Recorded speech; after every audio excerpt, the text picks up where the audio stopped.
If you're a green card holder, visa holder, or anyone planning to travel in or out of the United States, December 26th marks a significant change in how you'll experience border crossings. Starting that date, a new nationwide system goes into effect that will fundamentally change how the U.S. tracks and verifies the identity of every non-citizen entering or leaving the country. This isn't speculation or rumor. This is official policy from the Department of Homeland Security, and it affects millions of travelers. Whether you're a student on an F-1 visa, a worker on an H-1B, a lawful permanent resident, or visiting family on a tourist visa, you need to understand what's changing and how to prepare.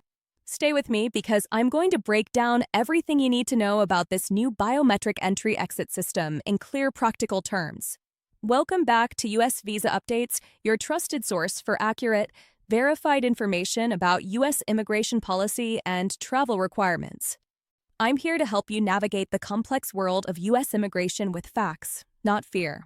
Today, we're covering one of the most significant changes to border processing in recent years, the nationwide expansion of biometric collection for all non-citizens. This change has been years in development, and it represents the final implementation of a mandate that Congress first ordered after the September 11th attacks more than 2 decades ago.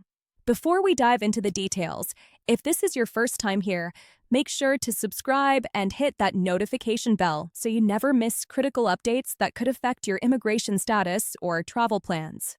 And if you find this information valuable, please give this video a like and share it with anyone who might need to know about these changes. Let's get into it. What is actually changing? On October 27, 2025, the Department of Homeland Security published what's called a final rule in the Federal Register. This rule, titled Collection of Biometric Data from Aliens Upon Entry to and Departure from the United States, takes effect on December 26, 2025. Here's what it actually does. Starting December 26th, U.S. Customs and Border Protection will be authorized to collect facial photographs from all non-U.S. citizens at every port of entry and exit. This includes international airports, land border crossings with Canada and Mexico, seaports where cruise ships dock, and even private aircraft arrivals. The rule removes previous limitations that restricted biometric collection to pilot programs at specific locations. It also removes age exemptions that previously excluded children under 14 and adults over 79 from facial recognition screening.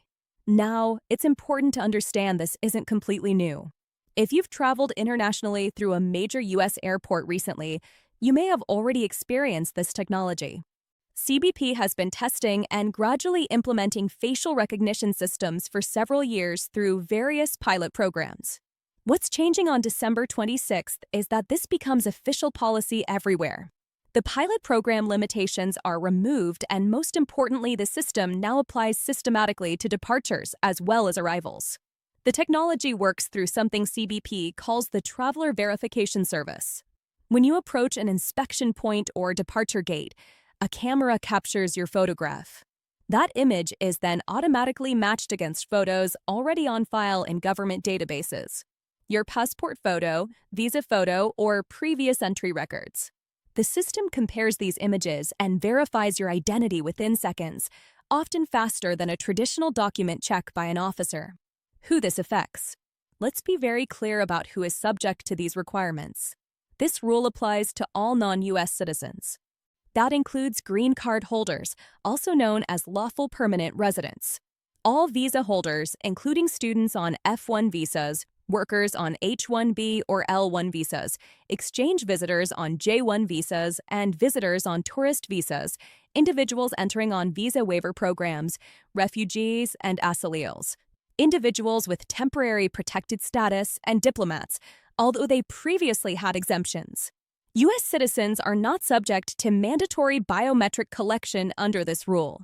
If you're an American citizen and you don't want your photo taken, you can opt out by simply notifying a CBP officer or airline representative, and you'll undergo standard manual passport inspection instead. However, this opt-outright does not extend to non-citizens. For everyone else, biometric collection is mandatory. One important clarification: This rule was initially proposed during the first Trump administration in November 2020. The comment period was reopened by the Biden administration in February 2021, and the final rule was published in October 2025. This has been a bipartisan priority spanning multiple administrations driven primarily by congressional mandates for border security following the 9/11 Commission recommendations. The real purpose and impact. Let's talk about why the government is implementing this system and what the actual impact will be for travelers. According to DHS, the primary goals are national security, identity verification, and immigration enforcement. The system is designed to prevent several specific problems: detecting individuals using fraudulent travel documents, identifying people who overstay their visas, preventing previously removed individuals from illegally re-entering the country, and creating a complete verified record of entries and exits for all non-citizens. For decades, the U.S. had significant gaps in its exit tracking. When someone drove across the land border into Canada or Mexico, there often wasn't a formal exit record created. Older passport stamps could be inconsistent, and variations in how names were spelled across different documents sometimes prevented records from being properly connected. The new biometric system eliminates these gaps by creating an automatic verified record every time someone crosses a border. For the average traveler who is here legally and following the rules, the day-to-day experience at the border shouldn't change dramatically. In fact, many travelers report that facial recognition systems can be faster than traditional document checks. Most scans take just a few seconds. You look at a camera, it verifies your identity against your passport or visa photo, and you proceed. However, there are some important considerations. First, this creates a comprehensive travel timeline for every non-citizen. Immigration officers reviewing applications for visa extensions, green card renewals, or naturalization will now have immediate access to precise entry and exit dates automatically verified through biometric confirmation. For green card holders in particular, this becomes relevant because permanent residents are required to maintain the United States as their primary residence and avoid extended unexplained absences. Previously, if travel records were incomplete or dates didn't align perfectly, there was sometimes room for explanation.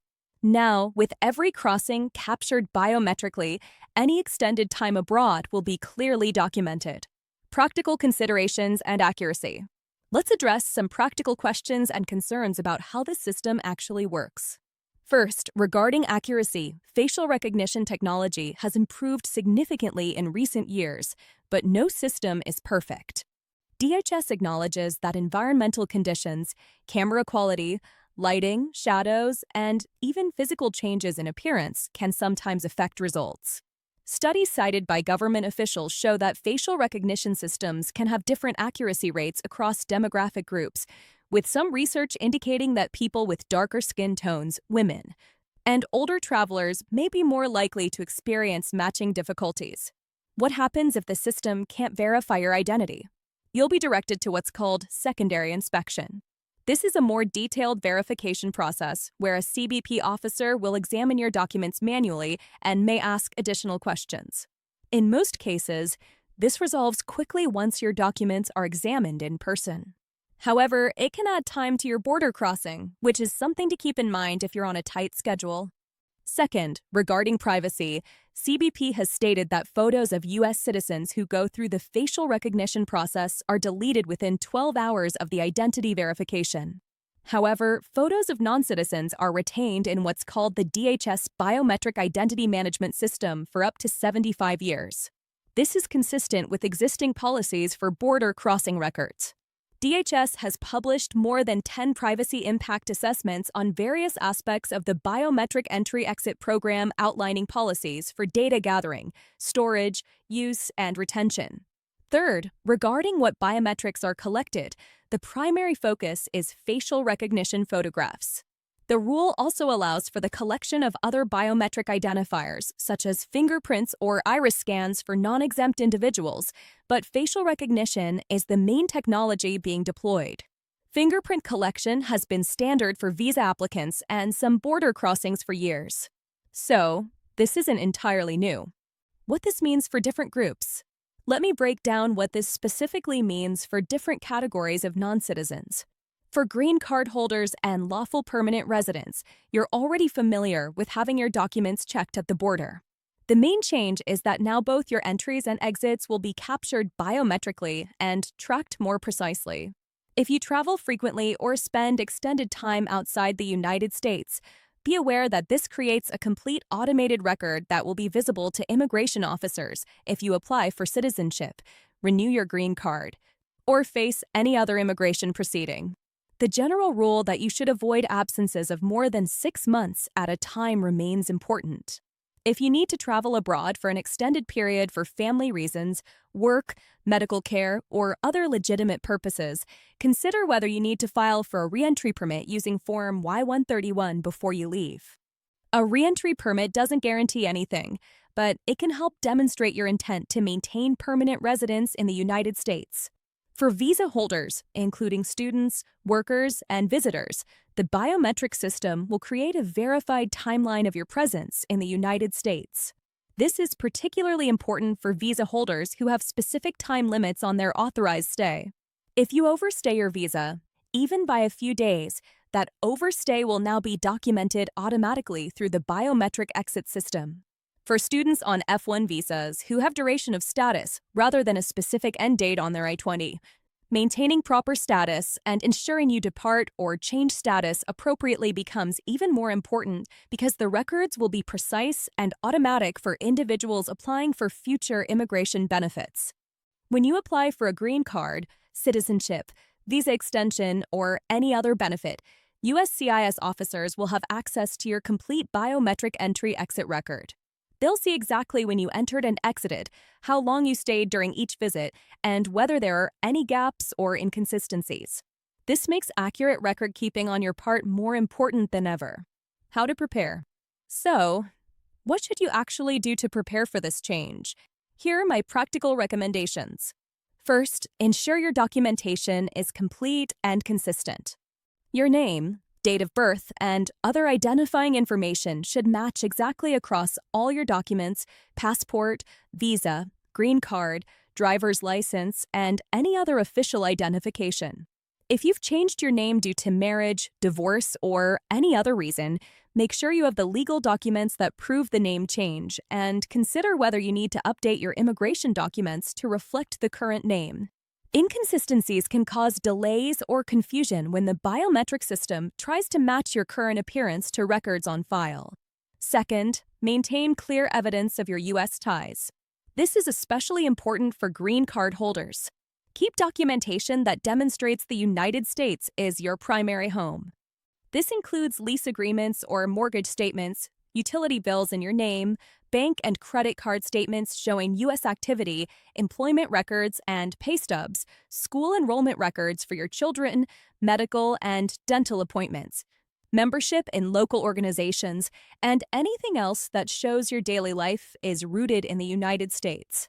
These documents become particularly important if you ever need to explain travel patterns or demonstrate that you haven't abandoned your permanent residence. Third, monitor your time abroad carefully. If you're a green card holder, keep your own personal log of when you leave and return to the United States. Don't rely solely on passport stamps or memory.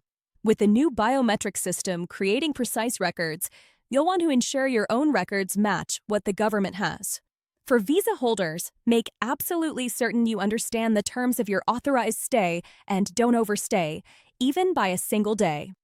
Fourth, check your documents before traveling. Before any international trip, verify that your passport is valid for at least 6 months beyond your planned return date, that your visa or green card hasn't expired, and that you have all necessary documentation for re-entry. If you're a green card holder who's been outside the U.S. for close to 6 months, make sure you can explain the reason for your extended absence and have documentation to support it. Fifth, secure your digital privacy. This isn't directly related to the biometric system, but it's worth mentioning. CBP officers have the authority to examine electronic devices at the border. Before you travel internationally, back up your data. Use strong passwords. Remove any sensitive information that could be misinterpreted. And be prepared for the possibility of device inspection. Most travelers pass through without any issues, but it's better to be prepared. Sixth, if you have prior immigration issues, consider consulting an attorney before traveling. If you've had a previous overstay, any criminal arrests or convictions, unresolved immigration cases, or significant gaps in your residence history, it may be wise to speak with a qualified immigration attorney before you leave the country. Many immigration complications are easier to resolve while you're physically present in the United States rather than trying to re-enter after a problem is flagged at the border. Let's talk about the timeline. The rule takes effect December 26, 2025, but full implementation across all ports of entry will be phased in over approximately 3 to 5 years. CBP has already deployed facial recognition systems at many major international airports, and some land ports and seaports have pilot programs in operation. The December 26th effective date means CBP has full legal authority to expand the system to any port of entry, but they'll prioritize high-volume locations first and gradually expand to smaller crossings.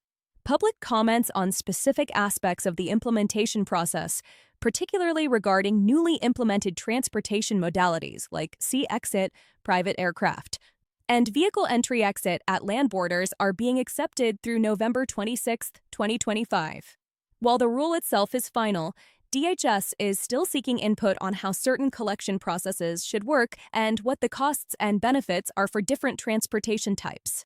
I want to provide some context so you understand where this fits in the bigger picture of U.S. immigration policy.